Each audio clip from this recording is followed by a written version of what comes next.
installing trail cameras today to get a better idea of how wildlife move throughout the campus, because this is one of the areas that we are looking at to develop a wildlife corridor. My name is Giroux and I'm the Land Stewardship Coordinator at Trent University.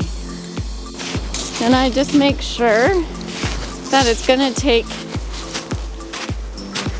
pictures as something is walking by, so you see the red light. I know now that when something is walking by, it'll take a picture.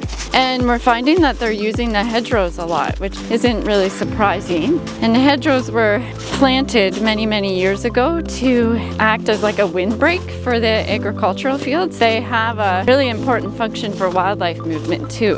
Let's take a turtle, for example. So a turtle will come out of hibernation in one wetland and move to another wetland to breed. And then sometimes they may move from that wetland that they bred in to lay their egg. So they need like this connectivity in the landscape to allow them to get from one place to the next. And in many cases, they come up against these barriers like roads and buildings, and so the purpose is to give them a way to move across the landscape without having to worry about coming across those barriers. What happens through fragmentation is that big green space gets broken up into these smaller pockets of green space, and what happens then is when they get broken up, they become isolated from each other.